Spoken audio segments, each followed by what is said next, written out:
السلام علیکم۔ سن 1171 کا تاریخی دن تھا۔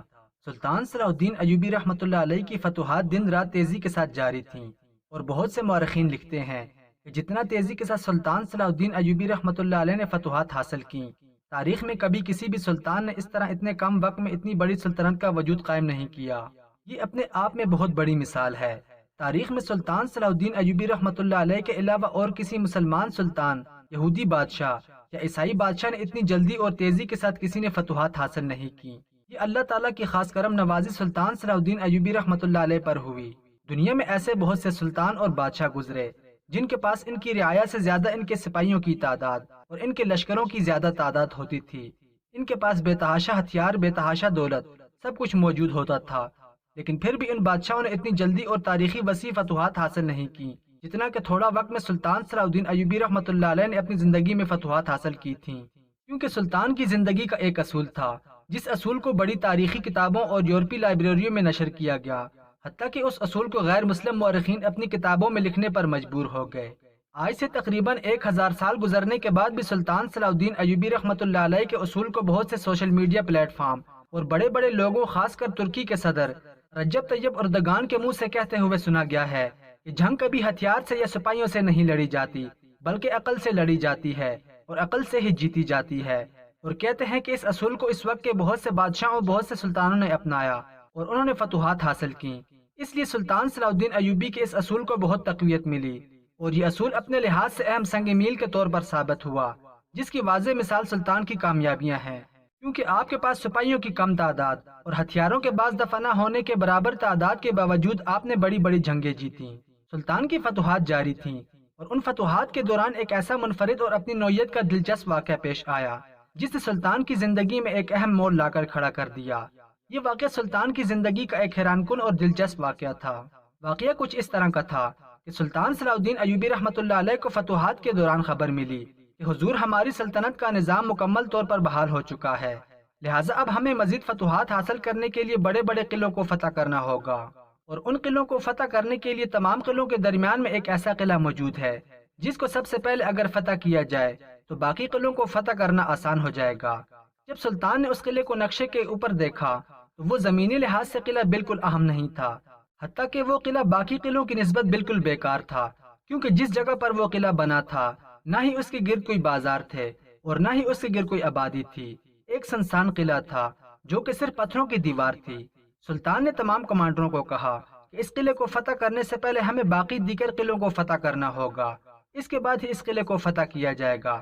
اتنے میں ایک کمانڈر بولا، حضور اگر یہ قلعہ اتنا ہی عام ہوتا تو جس بادشاہ کی ملکیت میں یہ قلعہ ہے وہ بادشاہ اس قلعے کی حفاظت کے لیے اپنے محل کے برابر اس قلعے کے اوپر سپاہی تعینات نہ کرتا۔ سلطان سپاہی کی بات سن کر کچھ سوچ میں پڑ گئے۔ پھر سلطان نے اپنے جاسوس بھیجے، اور ایک بڑی بات حیران کن یہ تھی کہ ایک عام سے قلعے پر اتنا زیادہ تعداد میں سپاہی تعینات کرنا آخر کون سی عقل کی بات ہے، یا اس کے پیچھے کوئی اور راز تھا؟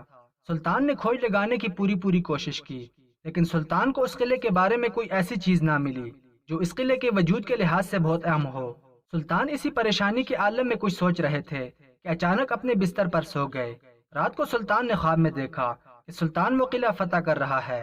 تمام لوگ حیران تھے کہ کل تک تو سلطان اس قلعے کو فتح کرنے کے بالکل خلاف تھے، آج آخر ایسا کیا ہوا کہ سلطان نے اس قلعے کو فتح کرنے کے بارے میں سوچا۔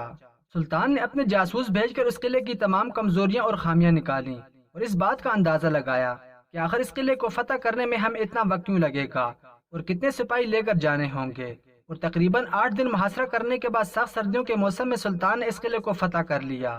لیکن حیرانی کی بات یہ ہوئی کہ ایک چھوٹے سے قلعے کو فتح کرنے میں اتنا وقت کیوں لگا۔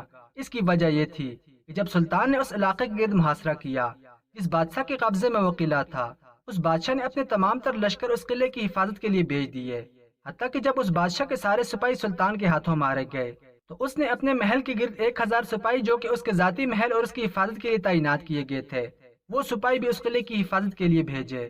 اس نے یہ پرواہ نہ کی، یہ سپاہی بھیجنے کے بعد اس کی پوری سلطنت بھی جا سکتی ہے، اور حتیٰ کہ بہت سے مورخین اس وقت کے جو اس بادشاہ کے محل میں رہتے تھے انہوں نے لکھا ہے کہ تاریخ میں اس بادشاہ کا محل اتنا سنسان دکھائی دیتا تھا کہ جیسے یہ کوئی بنجر قلعہ ہو جہاں یہ خود بیٹھا تھا، اور جس طرف اس نے حفاظت کے لیے لشکر بھیجے وہ کوئی خاص محل ہو، کیونکہ اس محل میں ایک بادشاہ اور چند سپاہیوں کے علاوہ اس محل میں کوئی نہیں تھا۔ حتیٰ کہ اس بادشاہ کے محل میں ایک ہی وقت میں ہزاروں کی تعداد میں لوگ رہتے تھے کہ آخر اس قلعے میں کیا ہے۔ اس قلعے کی خاطر ایک بادشاہ نے اپنی پوری سلطنت کو داؤ پر لگا دیا، لیکن یہ راز کسی کی سمجھ میں نہیں آیا، اور آخرکار سلطان نے اپنی بہترین حکمت عملی سے اس قلعے کو فتح کر لیا۔ جب اس بات کی خبر بادشاہ کو لگی تو اس کو پیروں تلے زمین نکل گئی، اور وہ سوچ کر حیران و پریشان ہو گیا کہ جس قلعے کو میں نے بچانے کے لیے اپنی پوری فوج قربان کر دی، لیکن پھر بھی وہ قلعہ نہیں بچا۔ سلطان نے اپنے سپاہی اس قلعے پر تعینات کر دیے، لیکن بعد میں سلطان کو محسوس ہوا کہ دشمن سپاہیوں کی تعداد بہت زیادہ ہے۔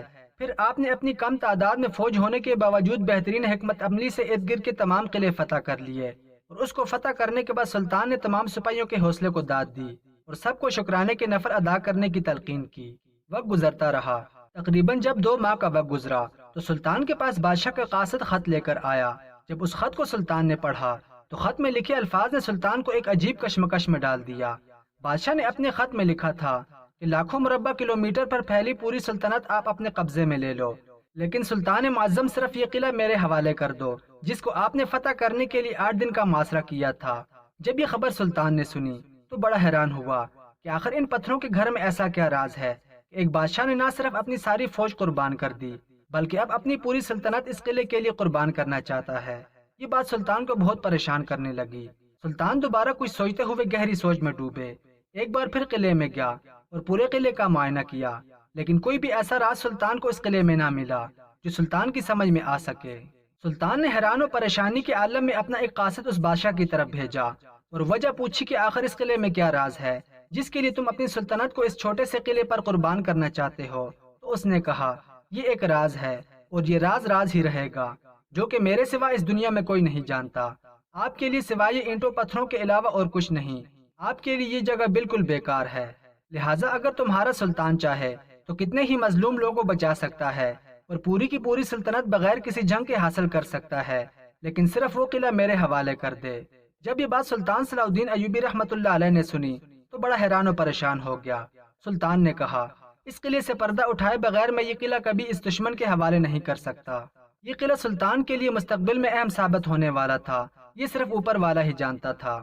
لہٰذا سلطان اس قلعے کے اندر دوبارہ معائنہ کرنے کے لیے چلے گئے، لیکن پھر بھی سلطان کو کوئی ایسی چیز نہ ملی۔